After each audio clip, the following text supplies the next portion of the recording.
What's up, everyone? Good morning and welcome to our Sunday morning Water's Edge online worship experience. Once again, thank you so very much for tuning in and hanging out with us today.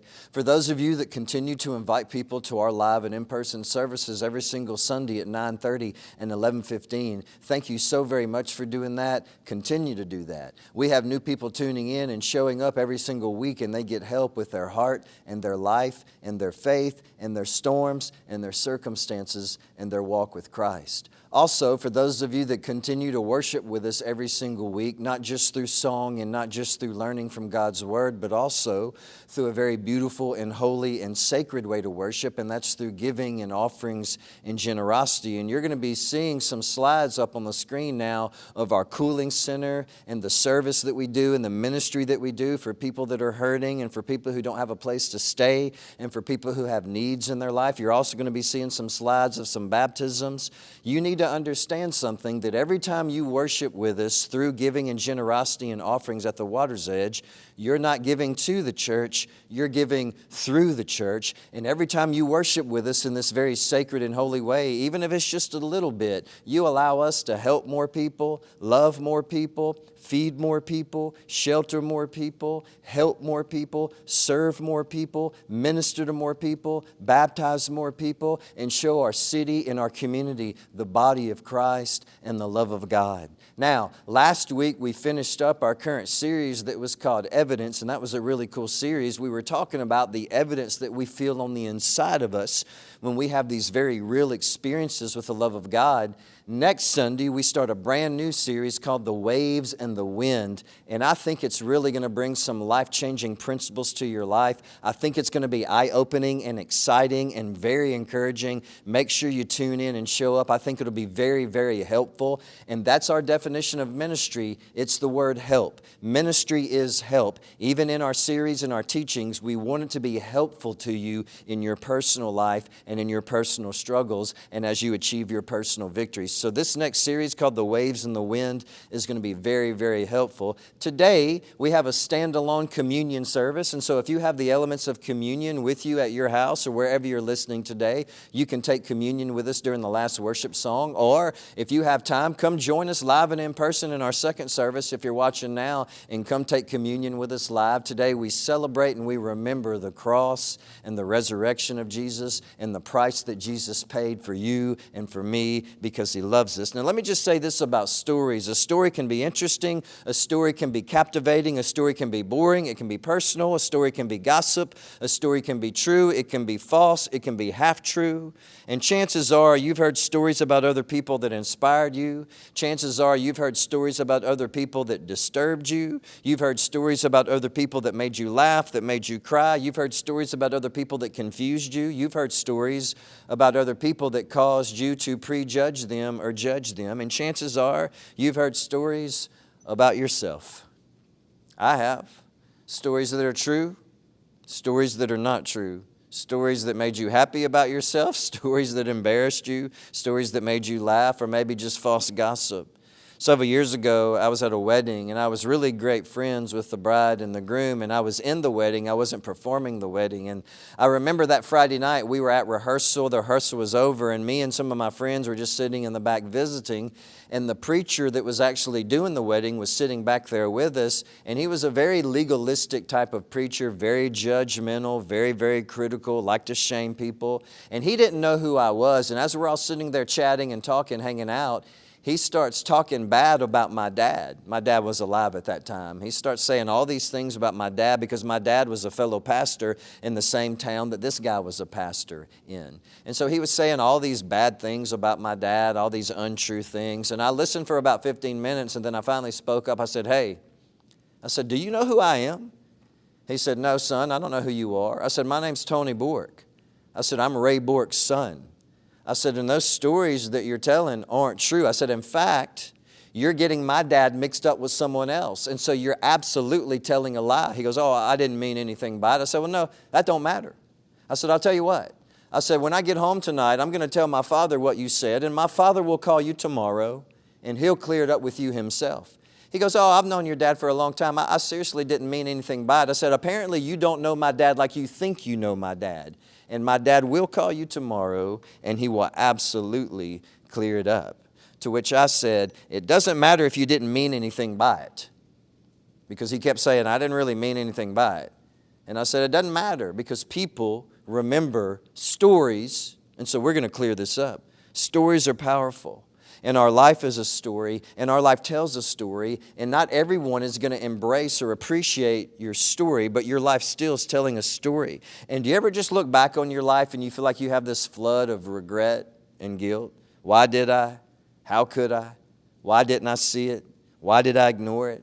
How did I end up in this place? Life is a story, and our story is written by our decisions, our actions, our reactions, and our choices. And our regret is born the moment we find a foggy reason to justify why we do what we do, or why we react the way that we react, or why we say what we say, or our impulses or our choices. Anything can be justified, but that doesn't mean it writes a good story. Let me say that again. Anything can be justified in your life, but that doesn't mean that it writes a good story. And don't we all want our life to tell a better story? I know I do. Now, hold on to that thought. And as you do, I want to show you something that's very eye-opening from the text. In fact, this kind of goes against everything that we feel is natural to our faith. And so this is very, very eye-opening, and really it can teach us a lot about not judging others and understand that everybody's life is complex and everybody's life has a story, and there's always a story behind the story that you probably don't know anything about. And that's what this passage teaches us. The first passage is right after Jesus died on the cross, and some of his disciples or followers go to prepare his body for burial. And I want you to notice what it says right here about these two disciples in John chapter 19, verses 38 through 39 on the screen. If you're still with me, so I'm still with you. Now, this is very eye-opening. Notice this. After Joseph of Arimathea, who had been a secret disciple of Jesus, notice that. After Joseph of Arimathea, who had been a secret disciple of Jesus, notice this, because he feared the Jewish leaders, the religious leaders, he asked Pilate for permission to take down the body of Jesus. When Pilate gave him that permission, Joseph came and took the body away. With him came Nicodemus, a man who had come to Jesus at night. Why? Because he went in secret. He brought about 75 pounds of perfume ointment made from myrrh and aloes. So Joseph of Arimathea, it says, was a secret disciple of Jesus. And it was because he apparently feared for his life the position that was going to put him in if he made his faith public with the religious Jewish leaders. He thought it would get him killed. And Nicodemus was also a religious Jewish leader who fell in love with Jesus and followed Jesus, but would meet Jesus at night in secret because he couldn't make it public. But yet, there's nothing in the text that ever suggests that they were not true disciples. There's nothing in this text that ever suggests that they were not in love with Jesus or passionate about Jesus or true followers with good and changed hearts. There's nothing in the text that ever suggests that about Joseph of Arimathea and Nicodemus. So publicly, they did not broadcast this huge, bold faith to the world. They didn't make this huge, bold announcement that they are followers of Christ, so you can kill us now. They didn't do that. In fact, they kept it a public secret. They kept their faith a public secret during this season. Now, not forever, but they did during this season. But their hearts, their motives, their faith, their integrity, their character, their passion for Jesus was good and godly. And when it came down to it, at the end of the day, they were sincere and genuine disciples, which means this, and notice this today. This is the first thing I want you to understand. Notice this. Someone's public life doesn't always tell you their entire story.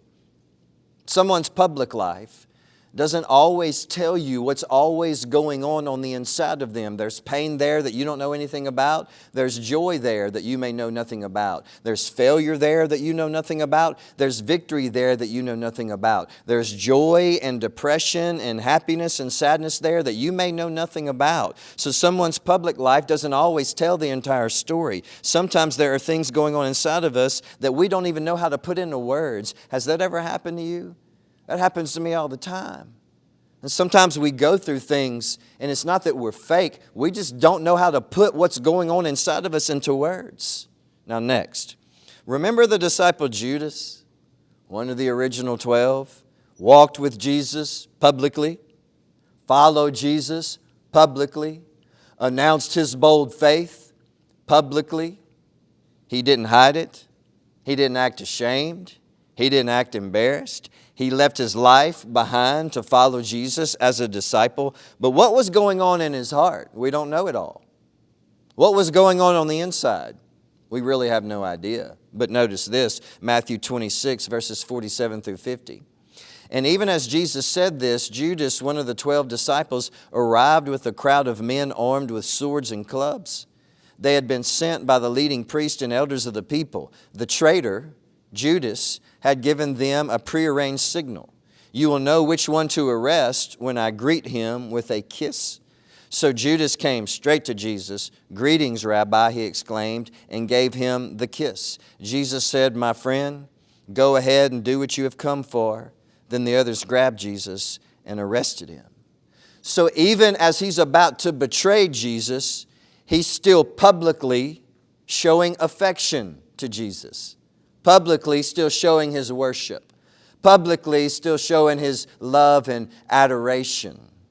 Showing public affection for God's Son. So again, someone's public life doesn't always tell you the entire story. Sometimes there are things going on inside of us that we don't even know how to really put into words. Check out what James says about it. James chapter 1, verses 23 through 24. If you're still with me, say I'm still with you.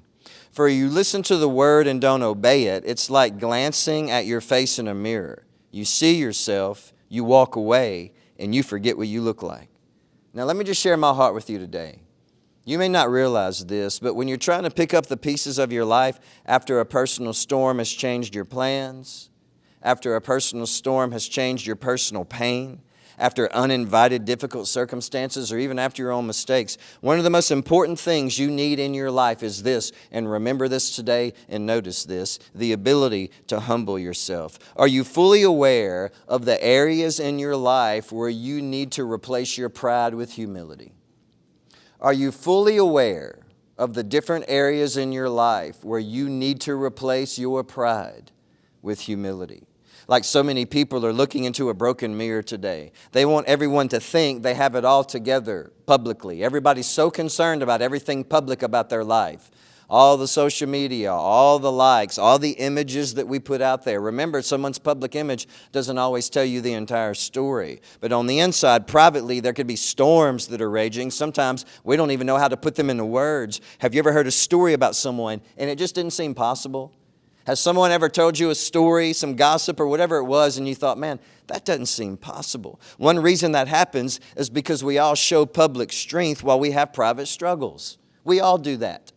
We all try to show public strength while we have private struggles. Are we self-aware enough to humble ourselves and bring those to Jesus? Most of us get into a bind because instead of changing those parts about ourselves, we get defensive and we make excuses. Listen, it's okay to admit that you're struggling with storms on the inside that no one else knows about. It's okay. It's okay to ask for help. It's okay to turn to God for help if you feel like no one else is around. But it's okay to admit that you're struggling with storms on the inside that no one else knows about. In fact, that's good and holy and necessary. It's called humility.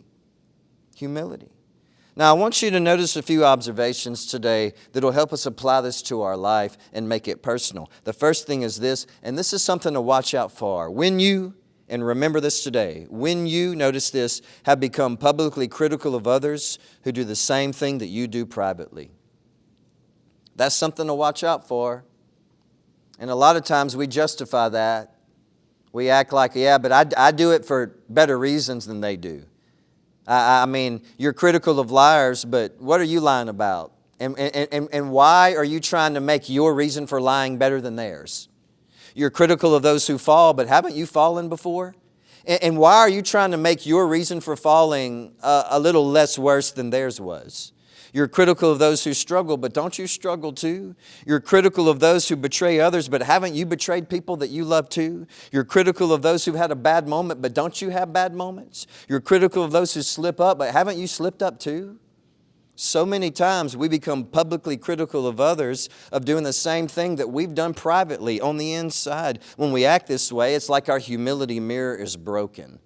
It's like we're looking in the mirror and it's broken. And undeniable evidence that we have experienced the love of Jesus is that you and I become humble on the inside. The second thing is this, and notice this today. Some people aren't as weak as you assume they are based off of their public image.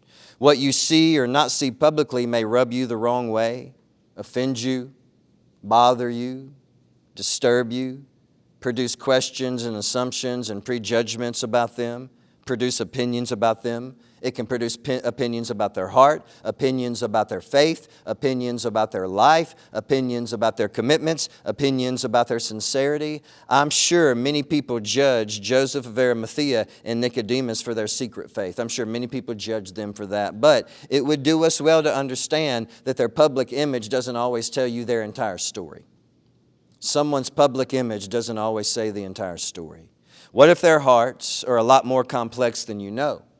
What if their stories, what if their past, what if their storms are a lot more complex than you know or understand? What if their love, what if their circumstances is a lot more complex than you could ever understand? We must learn to love all people faithfully, with grace, and properly. But now the third thing is this, and notice this today. Some people aren't as strong as you assume they are based off of their public image. And let me just say this today to us as individuals. Let me just say this. Sometimes there are things going on inside of me. And sometimes there are things going on inside of you that are struggles and storms, and we just don't know how to put them into words. Somebody asked me not too long ago, hey, what's going on? What's wrong? And I said, I don't know. I don't know how to say it. I don't know how to explain it. There are things going on inside of me that I don't even know how to put into words. Let's only keep ourselves in mind on this point too. Not other people. Stop thinking about other people that need to hear this right now. Stop it. Let's just focus on ourselves. Let's be humble enough to be self-aware just to deal with ourselves today. If the public image you're currently giving off about your faith, if the public image you're currently giving off about your life and about your endurance and about your perseverance as you try to follow Christ is basically you trying to hold it together on the outside while you're deeply struggling on the inside, if the public image you're giving off today is basically you just trying to hold it together on the outside while you're trying to struggle and figure it out on the inside, understand something. Everyone goes through that. Everyone goes through that. I'm going through it, and you are too. This is why we humble ourselves. There are things going on inside of me that I don't even know how to put into words. And just because someone appears strong on the outside doesn't mean that they're not lonely. Just because someone appears strong on the outside doesn't mean that they're not about to give up. Just because someone appears strong on the outside doesn't mean that they're not discouraged. Just because someone appears strong on the outside doesn't mean on the inside they're not ashamed or afraid or heartbroken or struggling. Just because. So not only do we need to practice humility with ourselves, but we also need to practice humility with the people around us, which is why we take communion, to remember the cross and what Jesus did for us on the cross and how the ground is equal at the foot of the cross. Because again, one of the greatest evidences that we've experienced His love is if you and I have a desire to embrace humility and to humble ourselves as we love God and to humble ourselves as we love the hurting people around us, because there are things going on inside of the people around you that you may know nothing about. And so we all need each other. And so today, as we get ready to go into a final time of worship, we take communion to remember the cross and the patience of the cross that was born out of it, and the love of the cross that was born out of it, and the kindness of the cross, and the forgiveness of the cross, and the humility of the cross that was born out of it. And we experience Jesus and we worship Him for how much He loves us today. So let's do that today. Thank you so much for tuning in. Thank you so much for hanging out. We cannot wait to see you back next week. And we love you all.